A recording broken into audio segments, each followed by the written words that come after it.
ยามพี่น้องเขาของหมอเนาะร้านสาวชื่อเมฆลาเขาห้องผ่าตัดเขามาแล้วปาดเสจริงนี่ก็แม่เฒ่าใหญ่นี่เรียนเอาไปเบิ่งกันเลยเนาะโอ้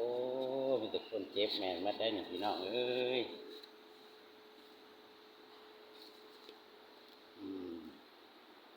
สบายดีแม่นมัดแล้วเนี่ย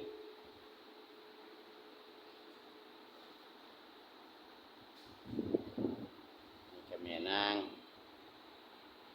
สบายดีเนี่ยยกมือแน่เอ้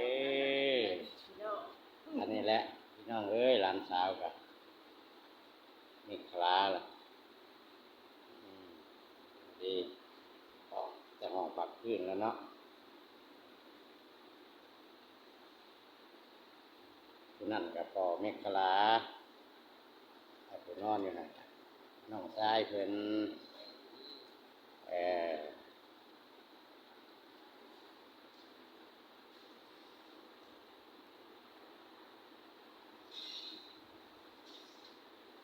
อาการก็บ่ได้มีหยังเนาะยังเจ็บเล็กน้อย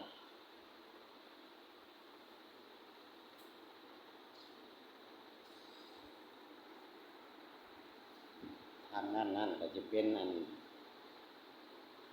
ของการผ่านหมอเพิ่น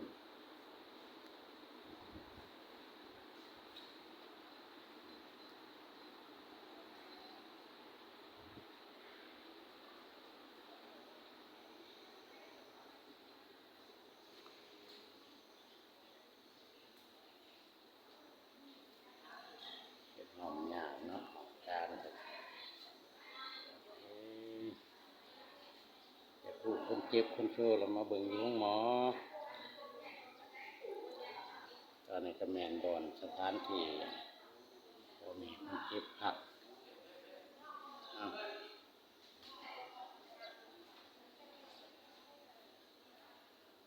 แม่นมันแล้วนี่พี่น้อง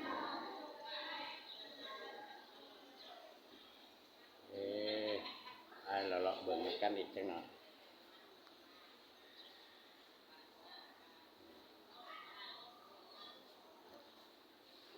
แต่ละห้องให้แม่นหมดแล้วพี่น้องเอ้ยโชว์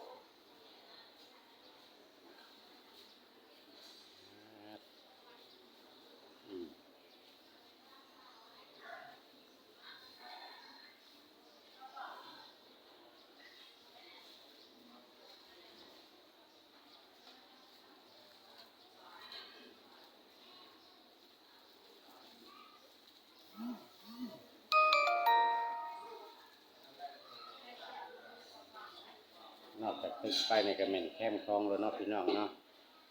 นำของแนมเห็นอันนัวอยู่ในกระแม่นนั้นประเทศไทยเนาะฝั่งขวาคนเจ็บ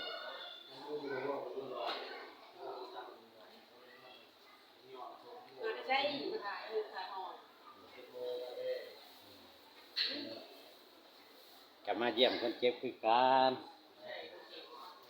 หลานสาวอยู่ห้องผ่าตัดเสจริงซิโนบ่มาจากเมืองแหละเนี่ยใกล้จะได้ออกแล้วเนาะ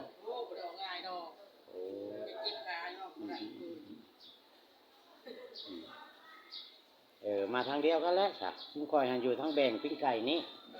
ถ้าเป็นปิ้งไก่นี่ขอบใจหลาย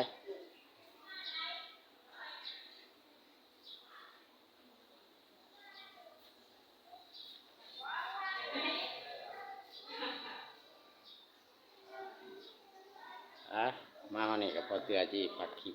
ไว้สำเนียงน้องพี่น้องเนาะไว้เจอกันคลิปหน้าขอบมกทุกไลค์ขอบใจทุกคอมเมนต์เด้